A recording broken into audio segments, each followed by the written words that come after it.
শিক্ষার্থীরা, তোমাদের সাথে এটা আমার ঈদের আগে আপাতত শেষ ক্লাস। আজকে চ্যাপ্টার 6-এরটা আমি কমপ্লিট, ব্যবসায় পরিকল্পনা যে চ্যাপ্টার 6 এটা আমি শুরু করেছিলাম, সেটা আজকে শেষও করে দিয়েছিলাম। খালি আমি প্রশ্ন দেওয়া এবং অঙ্কটা আজকে করাবো বলেছিলাম, তাই তো। আর হচ্ছে মোটামুটি ব্যবসায় পরিকল্পনার যে চ্যাপ্টারটা, আশা করি তোমরা বুঝতে পেরেছো। এখানে ইম্পর্ট্যান্ট বলতে আসলে ম্যাক্রো স্ক্রিনিং, মাইক্রো স্ক্রিনিং, সময় ব্যয় বিশ্লেষণ, এই বিষয়গুলো খুব ইম্পর্টেন্ট। তারপরে ক্ষুদ্র ব্যবসায় পরিকল্পনা, বিষয়বস্তু, তারপর পরিকল্পনা কাকে বলে, এই জিনিসগুলো হচ্ছে ইম্পর্ট্যান্ট একটা বিষয়। আচ্ছা, এখানে তোমাদের সৃজনশীল প্রশ্নের যে বইয়ের যে সৃজনশীল প্রশ্ন, সেখান থেকে আমি তোমাদের একটা প্রশ্নের উপর সমত পরীক্ষা নিয়ে ফেলেছি। বাজার চাহিদা জানার উপায়, বাজার জরিপ, ব্যবসার যান্ত্রিক দিক। তো মাইক্রো স্ক্রিনিংয়ের মধ্যে তোমরা জানো যে ব্যবসার সকল যান্ত্রিক যে বিষয়গুলো, সেই জিনিসগুলো, প্রযুক্তিগত এবং যান্ত্রিক বিষয়গুলো এই মাইক্রো স্ক্রিনিংয়ের মাধ্যমে যাচাই করা হয়। তারপরে উদ্দীপকের আলোকে জনাব আরিফের প্রকল্প বাস্তবায়নে কোন ধরনের মূলধন প্রয়োজন? এটা হচ্ছে দীর্ঘমেয়াদী মূলধন বা স্থায়ী বা চলতি মূলধন, এর দুটোই প্রয়োজন। আর এরপরে হচ্ছে যেটা জনাব আরিফ ও তার বন্ধুরা প্রকল্প প্রণয়নের যথার্থ পথ অনুসরণ করেছেন কিনা। হ্যাঁ, এটা অবশ্যই সত্যি, একমত এ বিষয়ে তোমরা, যে আসলে যথার্থ পথ তারা অনুসরণ করেছে। এরপরে আসো যেটা অঙ্কের বিষয়টা, অঙ্কটা তোমাদেরকে আমি একটু দেখাবো। অঙ্কটা এখানে বলেছে জনাব শাহেদ আনন্দ কনফেকশনারির মালিক, নিজে তার দোকানের বছর শেষের আয় ব্যয় তথ্য ছকে উপস্থাপন করা হলো। আচ্ছা, আয় ব্যয় তথ্য ছকে উপস্থাপন করা হলো সেটা হচ্ছে যে এখানে তোমার অঙ্কটা হচ্ছে যে পণ্যের আয় হয়েছে তোমার 5,16,000 টাকা, তার থেকে ব্যয় বাদ দিলে তোমার মুনাফা তুমি পাবে। এখানে প্রাক্কলিত লাভ যেটা, সেটা বের করতে পারবে। তাহলে সেক্ষেত্রে হচ্ছে তোমার যেগুলো স্থায়ী ব্যয় সেগুলো বাদ যাবে, সেগুলো স্থায়ী ব্যয় যেগুলো, সেগুলো আর কি এখান থেকে বাদ যাবে না, মানে এগুলা এই স্থায়ী ব্যয় আসবেই না। যেমন দোকান ভাড়ার এককালীন অগ্রিম, আসবাবপত্র, সাজসজ্জা, এই দুটো জিনিস আসবে না। কিন্তু কাঁচামাল ক্রয়, শ্রমিকের মজুরি, দোকান ভাড়া, কর্মচারীর বেতন, বিদ্যুৎ বিল, অন্যান্য খরচ, এগুলো আসবে। আমি তোমাদেরকে একটু দেখিয়ে দিই, তাহলে তোমরা বুঝতে পারবে বিষয়টা।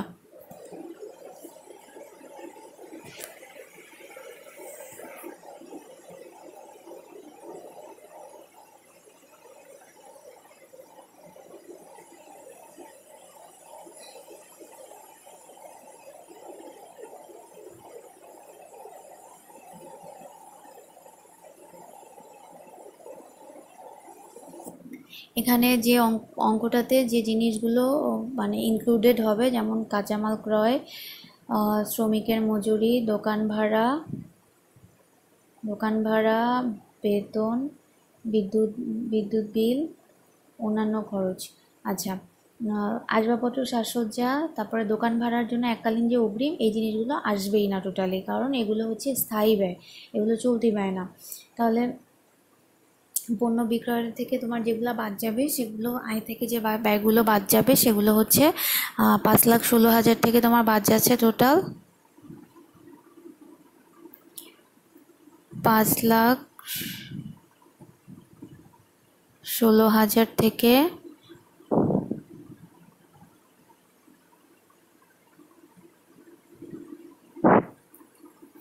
16,000 থেকে বাদ যাবে তোমার হচ্ছে কত যাবে, কাঁচামাল ক্রয় 1,50,000, শ্রমিকের মজুরি 50,000, 2 লাখ, 2 লাখ। তারপরে হচ্ছে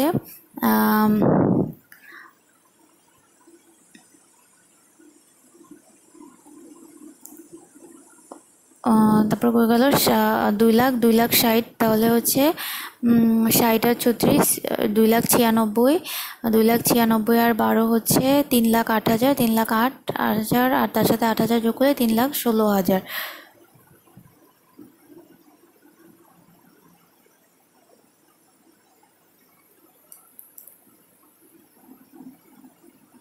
পেন্টে করাটা একটু কঠিন।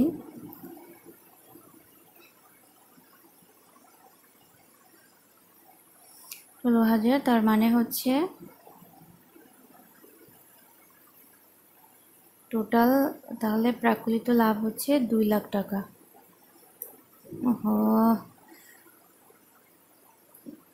বিষয়টা আসলে একটু কঠিনই পেন্টের মধ্যে জিনিসটা করা। একটু সরি বাবা, আমি এর জন্য খুবই দুঃখিত। হ্যাঁ, 2 লাখ, তার মানে হচ্ছে 2 লাখ টাকা তোমাদের প্রাকুলিত লাভ বের হলো। আচ্ছা, শিল্পের কাঁচামাল কোন পরিবেশ থেকে আসে? শিল্পের কাঁচামাল আমরা জানি প্রাকৃতিক পরিবেশ থেকে আসে। চলতি মূলধন বলতে কী বোঝায় বর্ণনা করো। চলতি মূলধন আমরা জানি যে মূলধন সাধারণত দৈনন্দিন ব্যয় নির্বাহের জন্য, ব্যবসায় দৈনন্দিন যে ব্যয় থাকে সেই ব্যয়গুলো নির্বাহের জন্য ব্যবহৃত হয়, তাকে চলতি মূলধন বলা হয়। ঠিক আছে, যেমন হচ্ছে এই যে দোকান ভাড়া, কর্মচারীর বেতন, বিদ্যুৎ বিল, অন্যান্য খরচ, এই বিষয়গুলো চলতি মূলধনের মধ্যে চলে আসে। এরপর হচ্ছে জনাব সাহেদের ব্যবসায় প্রাকুলিত লাভ বের করো। প্রাকুলিত লাভ মাত্র আমি তোমাদেরকে বের করে দেখালাম। 5,16,000 থেকে 3,16,000 কী কী আইটেম তোমরা বাদ দিবে সেটা, এটা কিন্তু বক্স করে করবে। আমি তো এখানে শর্টকাটে তোমাদেরকে দেখালাম, তুমি বক্স করে এভাবেই করবে। পণ্য বিক্রয় এই ডান পাশে আয় থাকবে, বা পাশে ব্যয় করবে, করে তারপরে নিচে প্রাকুলিত লাভ লিখে বের করে দেবে। ঠিক আছে, এরপরে আসো, বর্তমানে জনসাধারণের ব্যবসায়ের অবস্থা কি সন্তোষজনক? তোমার মতামত দাও। হ্যাঁ, তুমি বলবে যে হ্যাঁ, ব্যবসায়ের অবস্থা সন্তোষজনক, কারণ হচ্ছে যে ব্যবসায়ের ক্ষেত্রে যেহেতু তার প্রাকুলিত লাভ বের করা হচ্ছে 2 লাখ টাকা, এবং যেহেতু লাভের পরিমাণ 2 লাখ, তাহলে বলা যায় যে তার অবস্থা বর্তমানে সন্তোষজনক। জনাব সাহেদের ব্যবসায়ের অবস্থা বর্তমানে সন্তোষজনক। ঠিক আছে, এরপরে আসো, আমি আজকে নতুন তোমাদেরকে কিছু প্রশ্ন দিচ্ছি। এই প্রশ্নের উত্তরগুলো তোমরা হচ্ছে বাসায় রেডি করবে।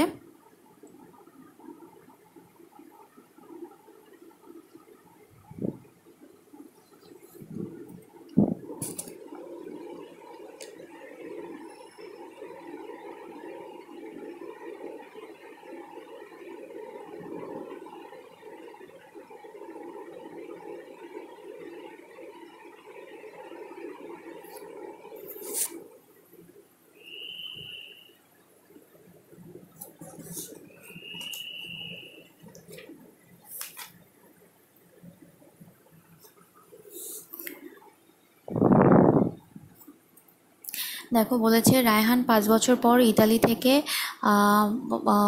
দেশে এসেছেন। নিজে অনেক অর্থের মালিক হলেও গ্রামের আর্থসামাজিক অবস্থা ভালো নয়। কিছুদিন আগে পল্লী বিদ্যুৎ লাইনের সংযোগ দেওয়া হয়েছে। রায়হান আর বিদেশে যেতে চান না, তাই গ্রামের বাজারে একটি ফ্রিজ টিভির দোকান দিলেন। ভেবেছেন যা আয় হবে তাতে চলে যাবে, কিন্তু 1 বছর যেতে না যেতেই রায়হান বড় ধরনের লোকসানের সম্মুখীন হলেন। প্রকল্প নির্বাচনের পদ্ধতি কয়টি ও কী কী? প্রকল্প নির্বাচনের পদ্ধতি কয়টি ও কী কী আমরা জানি। প্রকল্প নির্বাচনের পদ্ধতি 2টি, একটা হচ্ছে ম্যাক্রো স্ক্রিনিং ও মাইক্রো স্ক্রিনিং। তারপরে 2 নম্বরে, পরিকল্পনা কীভাবে ব্যবসায় কাঙ্ক্ষিত লক্ষ্যে পৌঁছাতে সাহায্য করে, ব্যাখ্যা করো। পরিকল্পনা হচ্ছে এটা একটি সুনির্দিষ্ট দিক নির্দেশনা, এটি আসলে ভবিষ্যৎ কার্যক্রমের প্রতিচ্ছবি, এবং এর মাধ্যমে ব্যবসায়ের যেহেতু লক্ষ্য, প্রকৃতি, ব্যবস্থাপনার ধারা ইত্যাদি সম্পর্কে জানা যায়, এবং ব্যবসায় কোন দিকে সম্প্রসারিত হবে, কিভাবে ব্যবসায় সফলতা লাভ করা যাবে, সেই বিষয়গুলো সম্পর্কে একটা দিক নির্দেশনা থাকে। তাই পরিকল্পনা আসলে ব্যবসায়ীকে কাঙ্ক্ষিত লক্ষ্যে পৌঁছাতে সাহায্য করে। এরপরে হচ্ছে রায়হান ব্যবসা স্থাপনায় ম্যাক্রো স্ক্রিনিংয়ের কোন দিকটি যাচাই করেনি? রায়হান আসলে ব্যবসা স্থাপনায় ম্যাক্রো স্ক্রিনিংয়ের অর্থনৈতিক দিকটি যাচাই করেননি। কারণ হচ্ছে যে অর্থনৈতিক দিকের মধ্যে কি বিষয় আছে, যে ভোক্তাদের আয়, সঞ্চয়, খরচ করার প্রবণতা, জীবনযাত্রার মান প্রভৃতি বিষয়গুলো আসলে অর্থনৈতিক পরিবেশের উপাদান। এবং রায়হান হচ্ছে ইতালি থেকে দেশে এসে দোকান দিয়েছেন ঠিকই, কিন্তু তার গ্রামের লোকজনের সাধারণত আয় কম, তারা তো ইলেকট্রনিক পণ্য ব্যবহার করতে পারবে না, তাদের সেই ক্ষমতা নেই, আর্থিক অবস্থা নেই।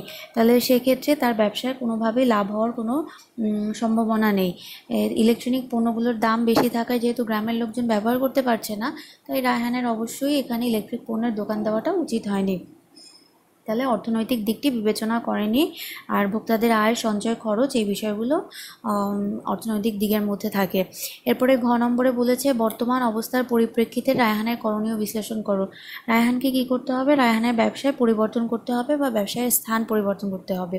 তার মানে করণীয় হচ্ছে তার ব্যবসাটাই হয়তো পরিবর্তন করে অন্য পণ্যের ব্যবসা দিতে হবে, অথবা সেই স্থান পরিবর্তন করে শহরের দিকে চলে যেতে পারে। তাহলে এই বিষয়টাই হচ্ছে তোমার 1 নম্বরের উত্তর। এরপর 2 নম্বরে বলেছে যে জনাব আসাদ একটি আটার মিলের মালিক। তার ব্যবসায় নির্দিষ্ট সময়ে কী পরিমাণ অর্থ আসে ও ব্যয় হয় তার একটি বিবরণী তৈরি করেন। তার একটি বিবরণী তৈরি করেন, অথচ ব্যয় হয় তার প্রকৃত অবস্থা জানার জন্য একটি বিবরণী তৈরি করেন। আচ্ছা, তিনি পণ্যের উৎপাদন ব্যয় ও বিক্রয় মূল্যের মধ্যে সমতা বিধান করেন। এই কারণে প্রত্যাশিত মুনাফা অর্জনের জন্য উপযুক্ত মূল্য নির্ধারণ করে বিক্রয়ের পরিমাণ বাড়াতে সক্ষম হয়েছেন। বিক্রয়ের পরিমাণ বাড়াতে সক্ষম হয়েছেন। উপযুক্ত এই কারণে প্রত্যাশিত মুনাফা অর্জনের জন্য উপযুক্ত মূল্য নির্ধারণ করে বিক্রয়ের পরিমাণ বাড়াতে সক্ষম হয়েছেন। তার মানে হচ্ছে কি বিষয়টা, যে তিনি হচ্ছে একটা বিবরণী তৈরি করে, আয় ব্যয় বিবরণী। তিনি পণ্যের উৎপাদন ব্যয় বিক্রয় মূল্যের মধ্যে সমতা বিধান করে এবং তার ফলে সে তার মুনাফা অর্জনের জন্য কতটুকু বিক্রয় মূল্য নির্ধারণ করতে হবে সেটা সে বুঝতে সক্ষম হয়েছে। আচ্ছা, ব্যবসায় প্রকল্প প্রণয়নের শেষ ধাপ কি? ব্যবসা প্রকল্প প্রণয়নের শেষ ধাপ আমরা জানি যে রিপোর্ট তৈরি করা, প্রতিবেদন তৈরি করা। সম আয় ব্যয় বিশ্লেষণ কাকে বলে বুঝিয়ে লেখো। আমরা জানি সম আয় ব্যয় বিশ্লেষণ বলতে বোঝায় ব্যবসায়ের এমন একটি অবস্থা যেখানে ব্যবসায়ের আয় ও ব্যয় সমান হয়, কোনো লাভ এবং ক্ষতি হয় না, তাকে বলা হয় সম আয় ব্যয় বিশ্লেষণ। এটা তোমরা বইয়ের মধ্যে এই পয়েন্টটা পাবে। এরপরে দেখো যে তিনি ব্যবসায়ের প্রকৃত অবস্থা জানার জন্য কোন বিবরণী তৈরি করেন, ব্যাখ্যা করো। ব্যবসায়ের প্রকৃত অবস্থা জানার জন্য কোন বিবরণী তৈরি করেছেন, ব্যাখ্যা করো। উদ্দীপকের আমরা বলতে পারি যে উদ্দীপকের আসাদ ব্যবসায়ের প্রকৃত অবস্থা জানার জন্য প্রাক্কলিত নগদান প্রবাহ বিবরণী তৈরি করেছেন। বইয়ের মধ্যে তোমরা চ্যাপ্টারের মধ্যে দেখবে যে প্রাক্কলিত নগদান প্রবাহ বিবরণীর একটা ব্যাখ্যা আছে। ওই ব্যাখ্যাটা তোমরা এখানে ব্যবহার করতে পারো, যে প্রাক্কলিত নগদান প্রবাহ বিবরণীতে একটি নির্দিষ্ট সময়ে, এই যে এখানে তোমাদের আছে ব্যাখ্যাটা, প্রাকৃতিক বিবরণীতে হচ্ছে আসলে কি হচ্ছে, যে একটি নির্দিষ্ট সময়ের নগদ আয় ব্যয়ের পরিমাণ সংরক্ষণ করা হয়।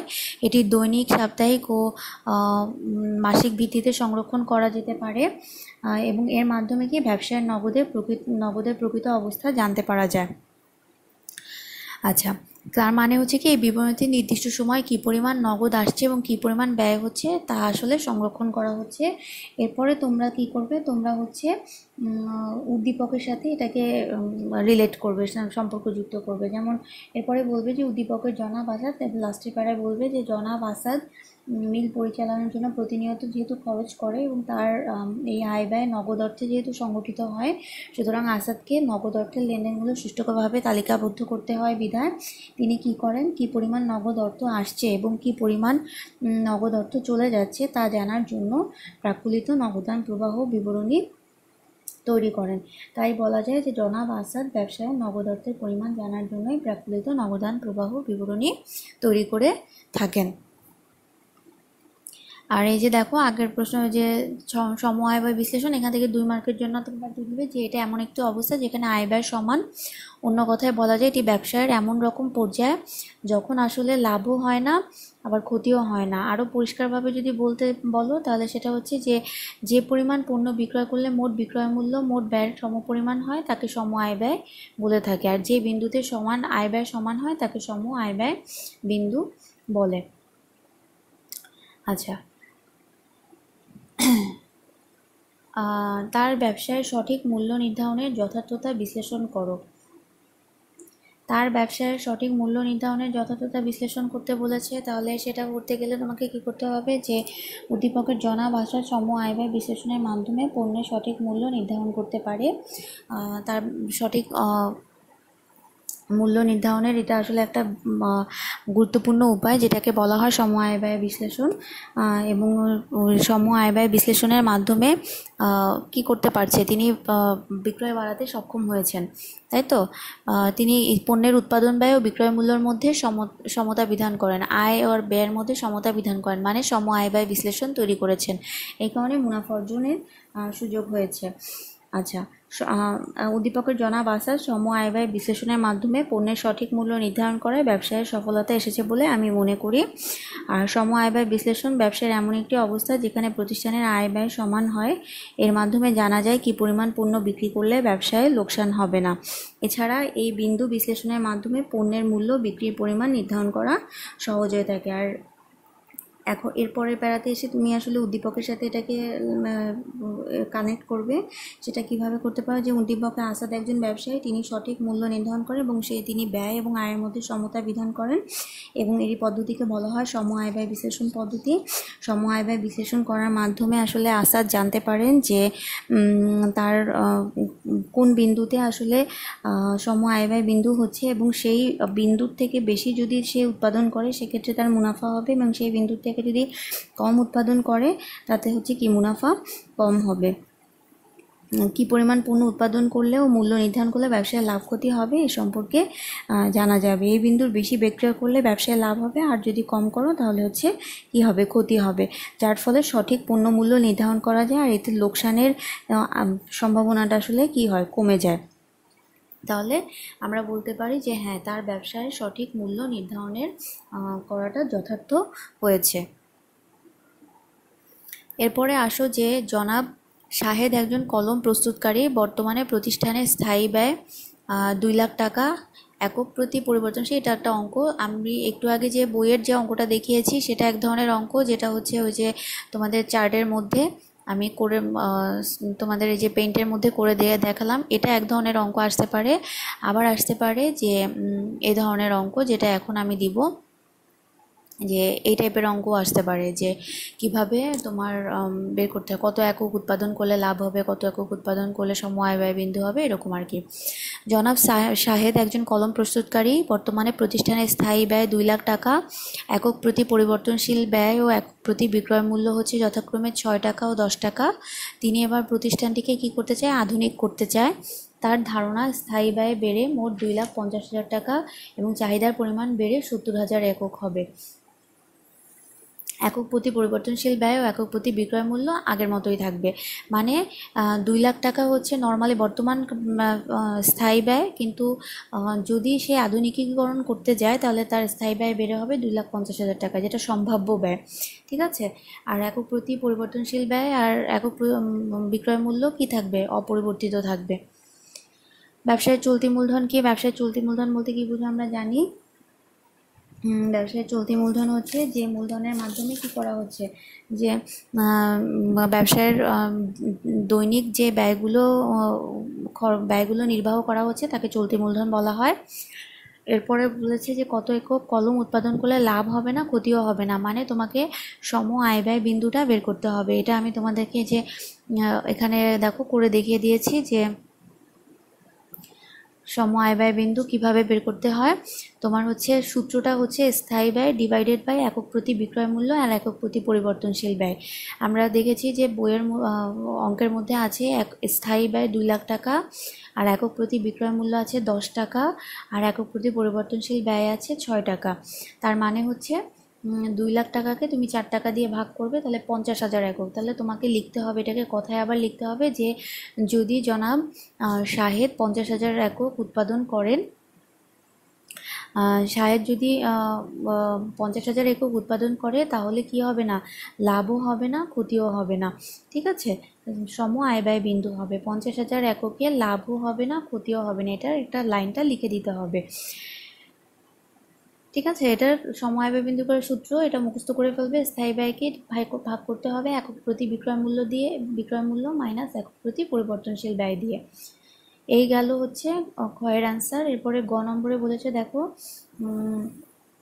যদি 40,000 টাকা মুনাফা করতে চায় তাহলে শাহেদকে কতটি কলম উৎপাদন করতে হবে। মানে তুমি স্পেসিফিক 40,000 টাকায় যদি মুনাফা করতে চাও তাহলে সেক্ষেত্রে তোমাকে কি করতে হবে, এখানে প্রত্যাশিত বিক্রয়, তাহলে কি পরিমাণ বিক্রয় করতে হবে, কত একক বিক্রয় করলে তোমার 40,000 টাকা মুনাফা হবে।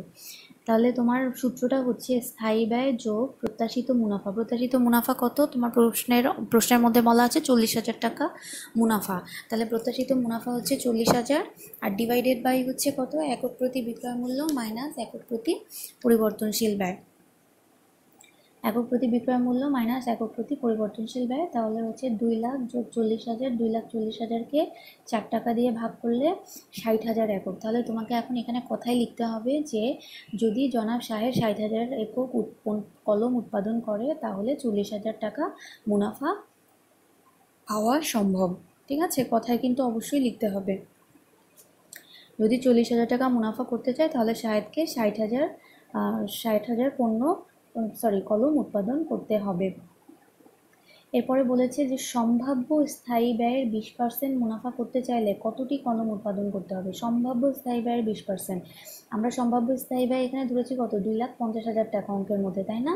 কারণ বলেছে যে প্রতিষ্ঠানটা যদি আধুনিক করতে চায় সেক্ষেত্রে 2,50,000 টাকা স্থায়ী ব্যয় হবে। তাহলে সম্ভাব্য ব্যয় হচ্ছে 2,50,000 টাকা। এই 2,50,000 টাকার উপর যদি 20% মুনাফা করতে চাও তাহলে তোমাকে কি করতে হবে?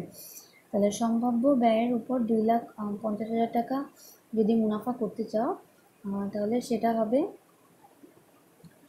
প্রত্যাশিত মুনাফা তোমাকে আগে বের করতে হবে। সম্ভাব্য স্থায়ী ব্যয় হচ্ছে 2,50,000, সেটার 20% বের করলে হয় 50,000 টাকা মুনাফা। তুমি টাকায় মুনাফাটা টাকার অঙ্কে বের করে নিলা, ঠিক আছে? যেহেতু 20% দেওয়া আছে এটাকে টাকার অঙ্কে বের করে নিতে হলো। এরপরে সেই একই সূত্র কিভাবে তোমার কতটা বিক্রি করলে তোমার হবে, লাভ হবে, 20% লাভ হবে, সেই স্থায়ী ব্যয় প্লাস প্রত্যাশিত মুনাফা একক প্রতি বিক্রয় মূল্য মাইনাস একক প্রতি পরিবর্তনশীল ব্যয়। তাহলে 2 লাখ স্থায়ী ব্যয়, সম্ভাব্য স্থায়ী ব্যয় কত, 2,50,000 যোগ প্রত্যাশিত মুনাফা, এই যে তুমি বের করলে এখানে 50,000 টাকা, সেই 50,000 আর 10 টাকা মাইনাস 6 টাকা একক প্রতি বিক্রয় মূল্য আর একক প্রতি পরিবর্তনশীল ব্যয় 4, তাহলে 3 লাখকে 4 দিয়ে ভাগ করলে 75,000 একক। তার মানে যদি 75,000 একক কলম উৎপাদন করা যায় তাহলে 20% মুনাফা হবে। তাহলে এই গেল তোমাদের কি, এই গেল হচ্ছে তোমাদের এই প্রশ্নের উত্তরগুলো এবং অঙ্কের সমাধান। এইভাবেই এই অঙ্কগুলো সাধারণত বোর্ডে আসে, তোমরা অবশ্যই অঙ্কগুলো বাসায় প্র্যাকটিস করবে এভাবে। যদি টেস্ট পেপার জোগাড় করতে পারো টেস্ট পেপার দেখে করবে, আর আদারওয়াইজ না হলে এই অঙ্কের সূত্রগুলো মনে রাখবে। জাস্ট পরীক্ষার হলে যখন আসবে তখন তোমরা সূত্র অনুযায়ী খালি অঙ্কগুলো বসিয়ে দিবে, তাহলেই হবে। তাহলে তোমাদের আজকের এ পর্যন্তই থাক। ঈদের ছুটিটা জানি যে বাসায় বন্দি, তারপরও ভালো থাকার চেষ্টা করো, আর বাইরে যেও না, একদম একান্ত দরকার না হলে। পরবর্তীতে তোমাদের সাথে আবার কথা হবে। ঈদ মোবারক, তোমরা ভালো থেকো।